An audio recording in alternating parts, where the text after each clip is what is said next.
presented by our partners over at Bet Rivers Sportsbook. My name is Rob Dauster. I have with me today the one and only Greg Waddell, aka G Wizzy BKA, the king of the retirement parlay. We're going to be getting to that in about 30 minutes here at the end of the show. We're going to be breaking down some money line underdogs. We're going to be talking a little bit about Heisman futures and whether or not there's any value on those lines. But before we get into any of that, Greg, before we talk about anything else, this is what you said to me. I am so excited for this Saturday slate. I love it. And I'm not actually lying about it this week. What are you most looking forward to on Saturday?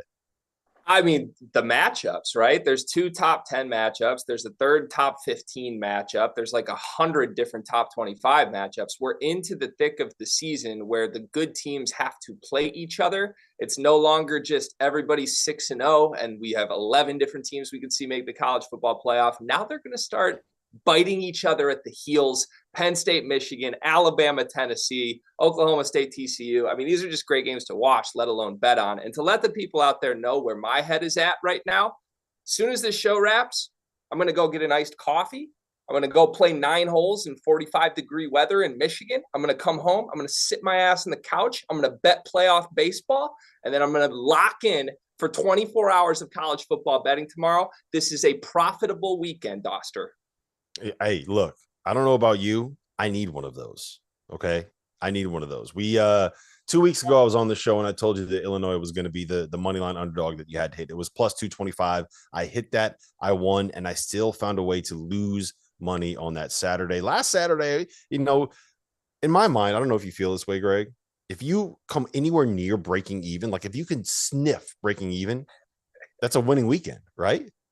Oh, 100%. Sometimes you just got to grind it out. Sometimes you don't have your fastball, right? You're missing the zone a little bit, but it is what it is. The best in the game, Rob, what they do is they find a way to still end in the green on a Sunday evening, even when they don't have their best stuff. But the good thing is, I don't think we're going to have to deal with that this weekend because, like I said, I'm not lying. I love this slate, and I can't wait to bet it. All right, winners only today. All right, before we get into the actual games, and there's a lot to talk about, I do just want to hit again on kind of the Heisman conversation because CJ Stroud right now at Bet Rivers is minus 150 to be the Heisman winner at the end of the season when it is all said and done, which kind of makes sense. Like he's the quarterback of the most high-powered offense that we see in college football right now. And there's a lot of conversation and buzz about Ohio State being the best team in football. And when it comes down to it, if you're the quarterback of the best team in football that happens to have this high-powered offense, you're probably going to end up being a favorite to win the Heisman. Minus 150. That seems a little high. Hendon Hooker, plus 700. If he can find a way to get it done like today against Alabama, this is a Heisman moment. Do you see any value on Hendon or anybody else right now? There's definitely value on Hooker. There's definitely value on Caleb Williams as well. And Caleb's at plus 900 right now. Hooker's 7-1, as you mentioned.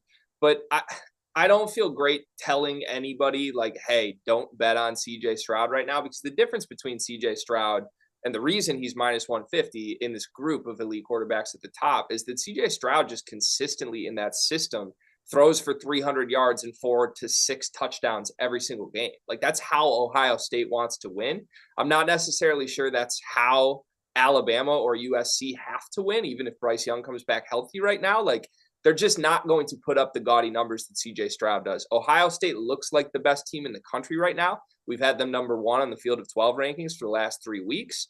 And at this point, it would be hard to envision them losing. I know they still have to play Penn State. They still have to play Michigan. But you got to think if Ohio State runs the table, Stroud is a shoe-in to win this award. That's why he is where he is. But that said, at 7-1 with Hooker, I mean, essentially, you're betting that Tennessee wins this game this weekend.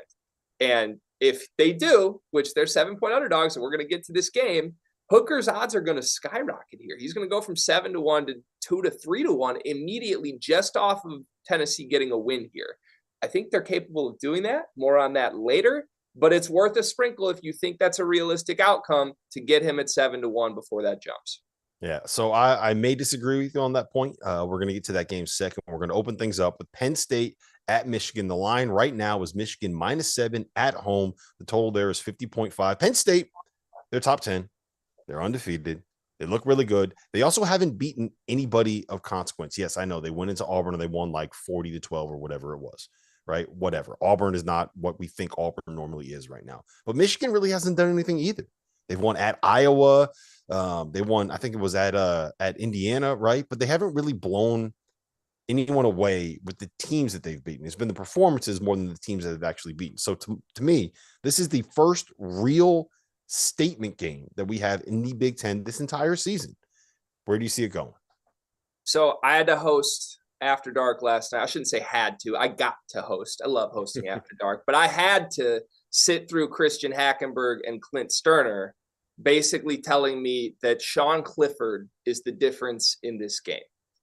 And I sat after the show ended with producer Dagan and producer Trevor and basically spent 10 minutes just bewildered at the fact that I was told Sean Clifford is the difference in this game. Are we talking about the same Sean Clifford that Penn State is 0-7 against top 5 teams in his career against? Like, this is the ultimate game manager who, when he goes up against a more talented team, he struggles. We've seen that for now 5 seasons. So I get it. JJ McCarthy is young, but let me throw some JJ McCarthy numbers at you here, because if we're talking who do we trust to manage a game better between these two teams in the big house, when I think Michigan's the more talented team, I'll take JJ McCarthy, who has the best completion percentage in the nation at 78.3%. He has a passer rating of 128.2. That would be the highest number of NFL quarterbacks right now. He's averaging 15.4 yards per attempt on play action, Rob. That's the number one number in the country. This guy's good. And we know Sean Clifford's not good. He's fine. I think that Clifford is the difference in this game in a negative way in the big house at night, where Clifford never wins against top 5 teams. Give me Michigan -7. I think they pull away late. As a Michigan State fan, how much did it hurt to say all of that? Look, I got to be honest, right? That's what I pride myself on, objectivity. And look, as a Michigan State fan, I'm allowed to hate Penn State too. So it's a win-win. That's true. Yeah. So I think I agree with you. I don't think Penn State has done anything this season that would make me want to take them on the road. The only justification that I can see for being on the Penn State side is you think that this is going to be a game that ends up like 21-17. You think Michigan's going to win, but it's going to be low scoring and it's going to be ugly. At which point I would say just take the under. Don't take the points, just take the under if you think it's going to be ugly and low scoring. There's probably more value on that number. All right, Alabama -7 at Tennessee. We don't have any word yet on whether or not Bryce Young is going to be playing. Based on the fact that he was in uniform last week with the pads on, I would guess that it's probably I would probably lean towards him playing more than him sitting out again. It looks like Cedric Tillman is not going to play, according to the reports that I checked last night at about 1 o'clock in the morning.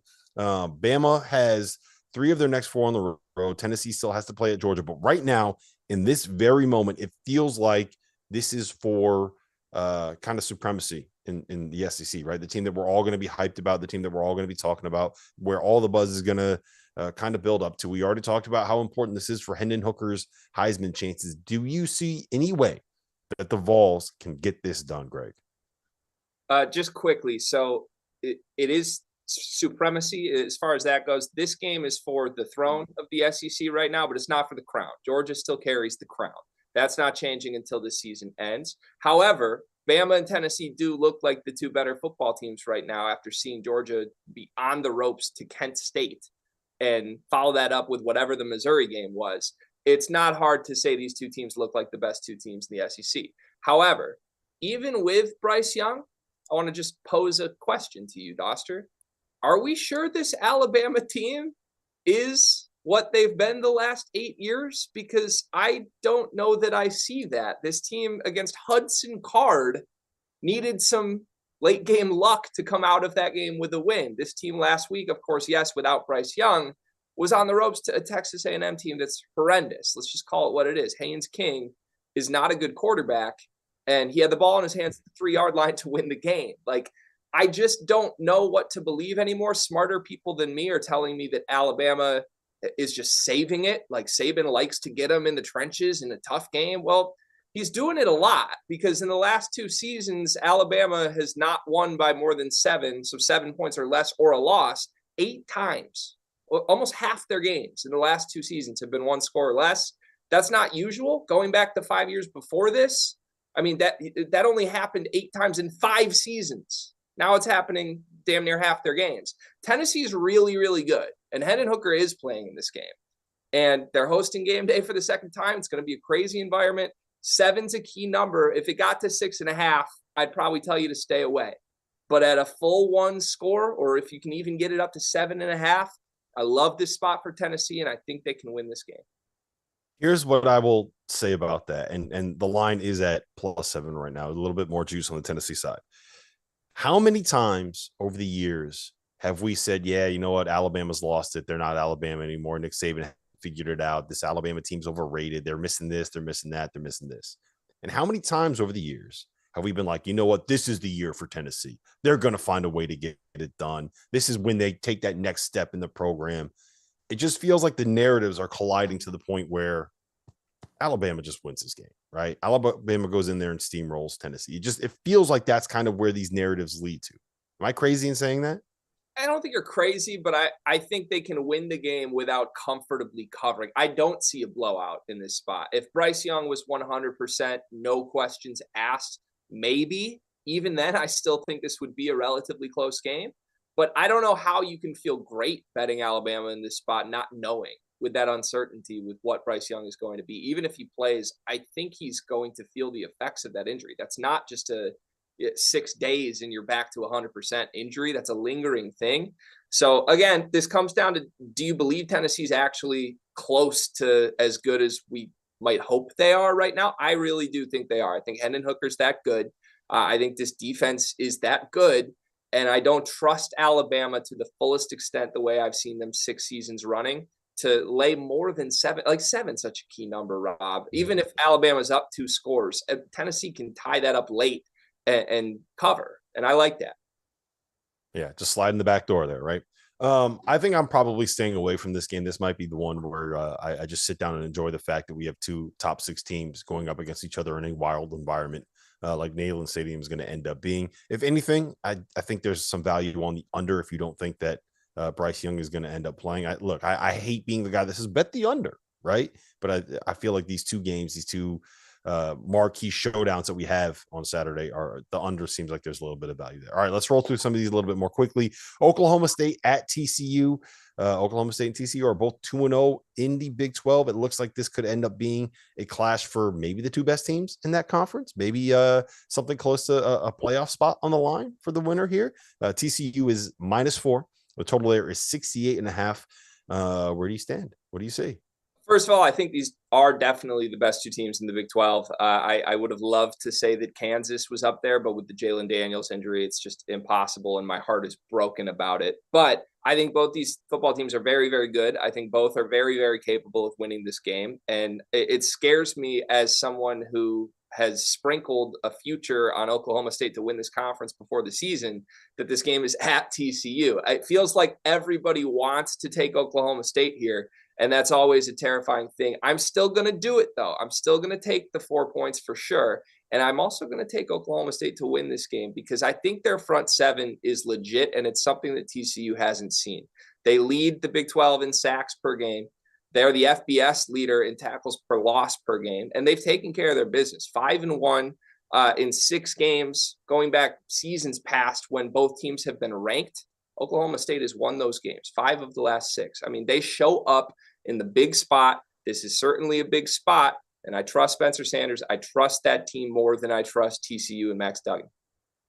Yeah, I agree. It's scary to be on the same page with you on anything, but I think Oklahoma State money line is tasty. We'll talk a little bit more about that later. All right, USC at Utah.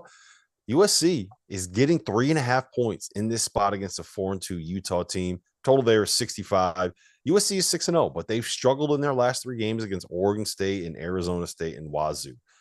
Do you trust Utah dealing with some of the injuries that they have been dealing with? Or is this the kind of thing where it's like, look, USC is going to come in here. This is their chance to finally make a statement this season?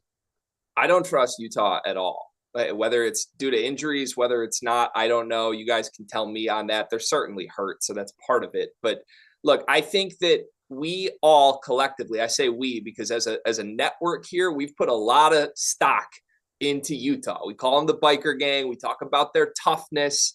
et cetera, et cetera, et cetera. What's that coming from? They were a good football team last year who jumped out to a 3-score lead on an Ohio State team that was absolutely sleepwalking in the Rose Bowl. And then Ohio State woke up and just took the game back, right? Like, and I get Cam Rising got hurt, but are we really giving Utah that much credit for just coming prepared to play in a game that Ohio State clearly wasn't and then still lost that game? It feels a little off to me. I think that's lingered into this season, and I can't believe Utah's favored by 3.5 points in this spot. USC is very good. Caleb Williams is a superstar. He's the most creative quarterback we have in the country. Every game he does 2 to 3 things that I have not seen any other player do this season. But their rushing game is where I think they win this game. And if you look at Utah for how tough they're supposed to be, they've gotten absolutely gashed in their 2 biggest games of the season on the ground. They gave up 198 yards to Zach Charbonnet. They gave up 106 yards and 3 touchdowns to Anthony Richardson, to the point we had to pretend Anthony Richardson was as good as the best quarterbacks in the country. I'm just not buying it. I think Travis Dye is going to go crazy in this game for USC. Caleb Williams will make a big play when needed. I'll take the points, though. I'm not necessarily going to go money line. I'm going to take USC plus 3.5. Oh, soft. Don't go soft on me, Greg. Well, doesn't it scare you a little bit, though? Because everyone and their mothers are on USC in this spot. Vegas wants us betting USC. Oh, it is a trap. It's terrible. I think, I'm not buying Utah, right? Maybe that's just me, but I'm not buying Utah. I like USC here. I like the money line. It's plus 135. Again, we'll talk about that in a little bit. All right, NC State at Syracuse, which is I did not expect to see the best game in the ACC in week 7 in college football to be NC State and Syracuse. Syracuse is laying 3.5 points. Total there is 42. The Cuse is 5-0. I don't like saying nice things about Syracuse, but I got to say nice things about Syracuse. They haven't done anything, though. They've beaten Purdue. They've beaten UVA. I'm not really impressed with any of that. For my money, though, if NC State is legit, if they're actually as good as the Wolfpack fans think that they are, this is a game that they have to win, right? Devin Leary's got to show up. Yeah, just to push back on a couple things here. This is not the best game of the ACC this weekend. That's a game we're going to talk about in just a second. And second, you said that Cuse hasn't done anything this year. At the very least, we have to give their head coach credit for not committing vehicular manslaughter. That hasn't happened on the basketball side of things always. So, look, Syracuse has a horseshoe up their ass this year, Rob. That is what it is. They've won games they shouldn't win. They should have lost to Purdue. They should have lost to Virginia. And now they play NC State, who's a better football team across the board, but we don't know if Devin Leary can even play. I mean, I don't know what you do with that. It's a stay away for me because I don't trust either side. If I had to bet it, I'll bet the team that just keeps pulling wins out of their ass in Syracuse. And Leary probably won't play. And Syracuse will run away with this game and we'll think they're really good. And we'll talk about it next week. I can't believe you went there. Maybe we got to get this guy some nice coffee in the morning. All right. I don't want to invest any money on this game. These are 2 teams that I don't feel I trust at all. And yeah, I'm staying away. Again, I am not going to stay away from is Clemson minus 3.5 at Florida State. Total there is 51 according to Bet Rivers.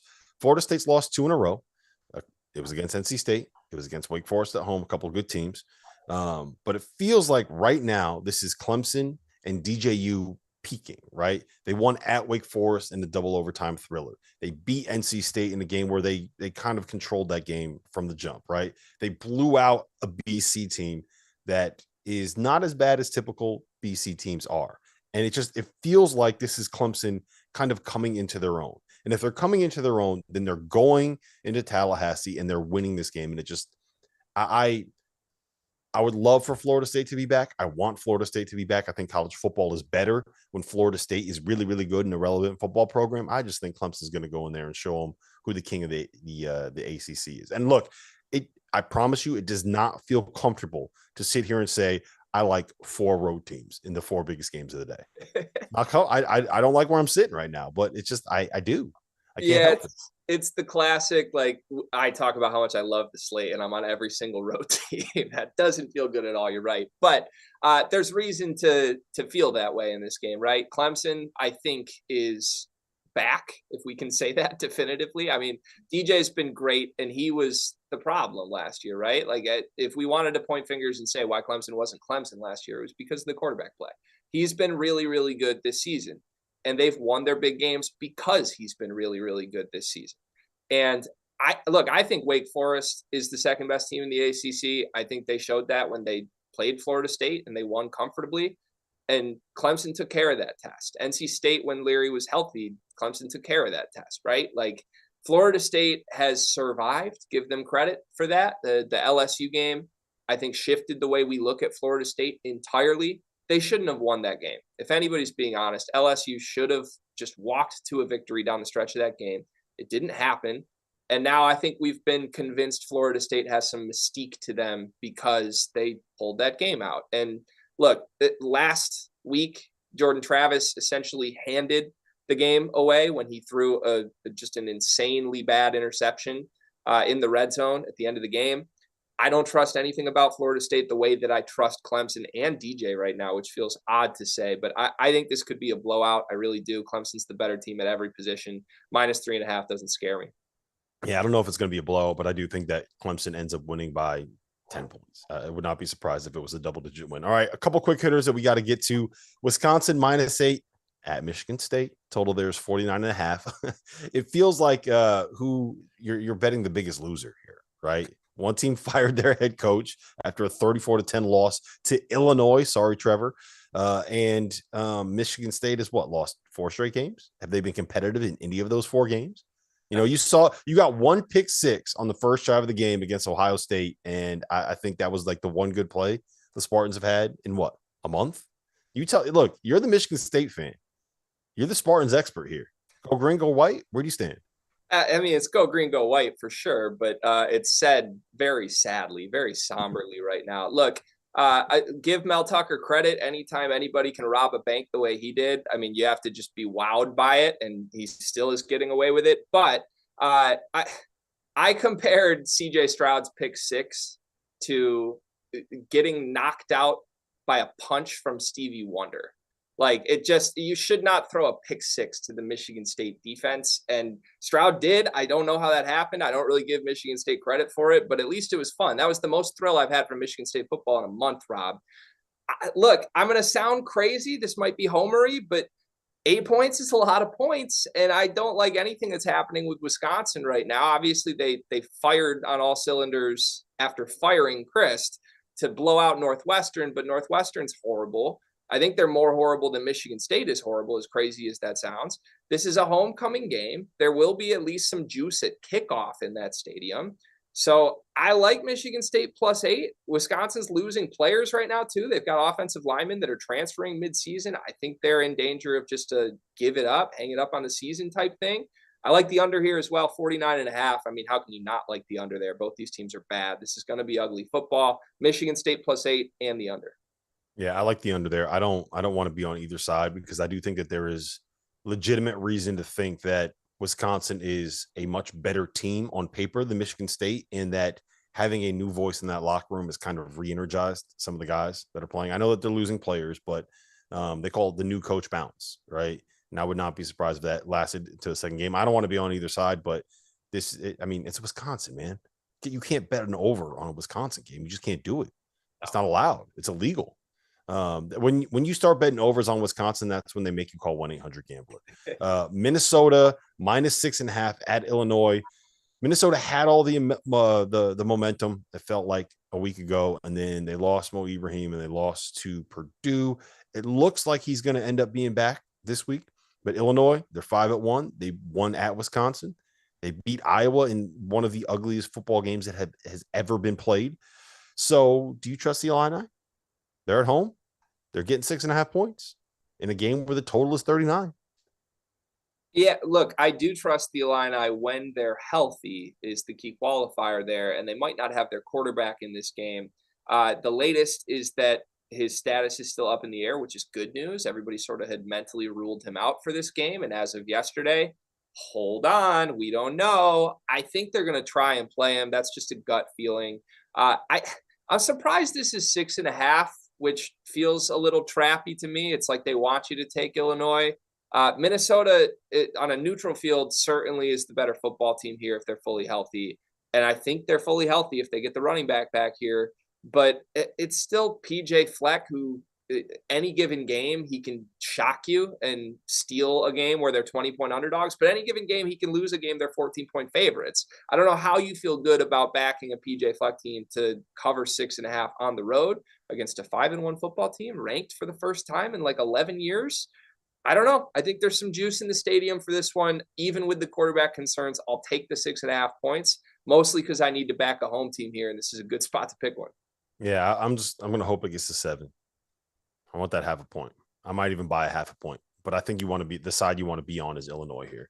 I agree with you for all of the reasons that you just said. All right, LSU at Florida. Florida's laying 2.5. Total there is 50.5. It's been 3 weeks, Greg, since we had anything to talk about when it comes to Florida. But since then, they've, after they lost to Tennessee, they beat Missouri, they beat, I think it was Eastern Washington, one of those, some school that they shouldn't be playing at this point in the season. But it looks like they've kind of figured some things out a little bit. So where do you stand right now on LSU at Florida? I like Florida, and the biggest reason why, you kind of hit on it, nobody's talking about Florida. I love Florida. I love Anthony Richardson when nobody's talking about them. You think back to the Utah game at the beginning of the season, everybody wanted to talk about Utah. Nobody wanted to talk about Anthony Richardson. What do? They shock you. They get this surprising win. Everybody's talking about Florida. What happens the next 2 weeks? Florida's horrible. So I think it's a great thing for this football team that they're sort of out of the national conversation right now. Maybe they get back into it after this week, but for as long as they're not in it, going into the swamp, tough place to play. LSU, we saw them last week against a talented team. They got smoked. And look, Brian Kelly's going to put good football on the field at some point at that program. I don't think he has the Jimmies and the Joes this year to do that. If Florida plays well, I like them -2.5 here. The Jimmies and the Joes. That's how I know you've been hosting After Dark too much, is when you start dropping Jimmies and Joes. Iowa State at Texas. Texas -16.5. Total there was 48.5. Quinn Ewers, 21 for 31, 289 yards, 4 tutties, and a 49-0 Red River shutout. You can buy that t-shirt at field68.shop in our merch store. Greg, tell me why I should not be all in on the Longhorns in this spot. Tell me why I need to pump the brakes a little bit and not get all the way in on this Quinn Ewers bandwagon. Because 16.5 is a ton of points, and Iowa State plays close games against good teams, or at least solid teams this season. If you go through their schedule, we'll start with one that you'll laugh at me for calling them good and or solid. Iowa State beats Iowa at Kinnick by 3. Then they play Baylor, at the time 17th in the country. They lost by 7 points in that game. They go on the road to Kansas, who was the hottest story in college football at the time with a healthy Jalen Daniels. Iowa State loses by 3. They host Kansas State last week, undefeated in the Big 12 still. Kansas State, good football team. They lost by 1.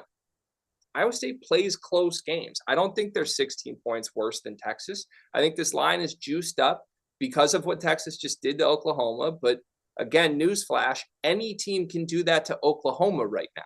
We'll see what happens this week when Kansas plays Oklahoma. But, did you see what TCU did to them a week ago? Anybody can beat Oklahoma by 21 points right now. I'm going to take the 16.5 here. I don't think Iowa State's particularly great, but it's way, way, way too many points for a program I respect against a Texas team that's probably feeling themselves right now and feels like a letdown spot. Yeah, I mean, I agree. But are you aware that Quinn Ewers has the mullet of destiny? I mean, I've heard talk of the mullet of destiny, Rob. I don't know that I'm as aware as you are, though. Yeah, I'm mostly making jokes. I think that you are exactly right.